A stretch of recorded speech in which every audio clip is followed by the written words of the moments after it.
Hi అండి, అందరికీ నమస్కారం. ఈరోజు నేను చెప్పే రెసిపీ పేరు ఆంధ్ర స్పెషల్ కోడిగుడ్లు ములక్కాడ ఎగిరండి.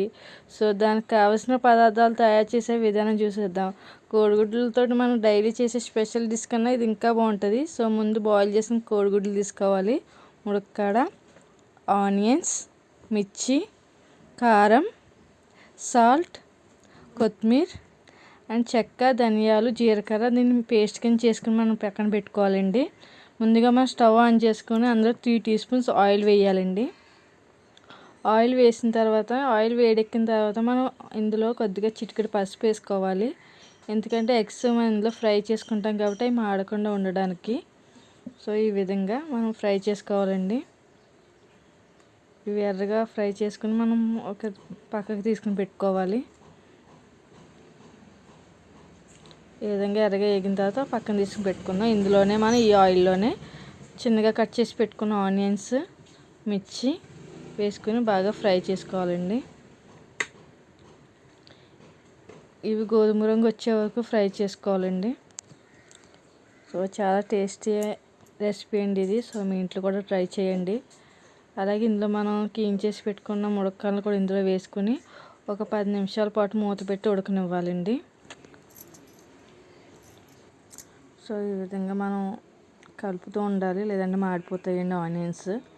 సో ఇది బాగా వేగినాయి కదండి. ఈ విధంగా వేపిన తర్వాత ఇందులో సరిపడా కారం, తగినంత ఉప్పు, మనం పేస్ట్ చేసి పెట్టుకున్న మసాలా కూడా ఇందులో వేసి బాగా కలుపుకోవాలండి. అలాగే మనం ఫ్రై చేసి పెట్టుకున్న ఎగ్స్ ఉన్నాయి కదండి, ఇందులో వేసుకోవాలి. వేసుకుని ఒక కప్పు వాటర్ ఇందులో పోసుకోవాలండి. వేసి బాగా కలుపుకోవాలి. కలుపుకొని ఒక 10 నిమిషాల పాటు మూత పెట్టి ఉడకనివ్వాలండి. సో మనం మధ్య మధ్యలో కలుపుతూ ఉండాలి, లేదంటే మాడిపోతుంది.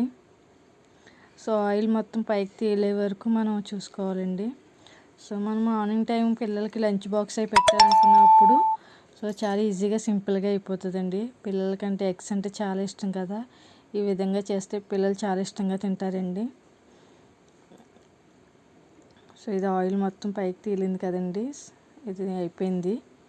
ఇందులో కొద్దిగా కొత్తిమీర వేసుకుని మనం సర్వ్ చేసుకుంటే అయిపోద్దండి.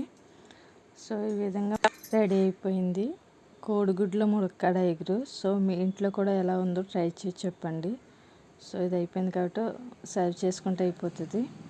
సో మా వంటలు మీకు నచ్చినట్లయితే లైక్ చేసి సబ్స్క్రైబ్ చేయండి. సో మీ ఇంట్లో ఎలా ఉందో ట్రై చేసిన తర్వాత మాకు కామెంట్ చేయండి. Please subscribe my channel Lucky Baby channel subscribe చేసుకోండి. Thank you.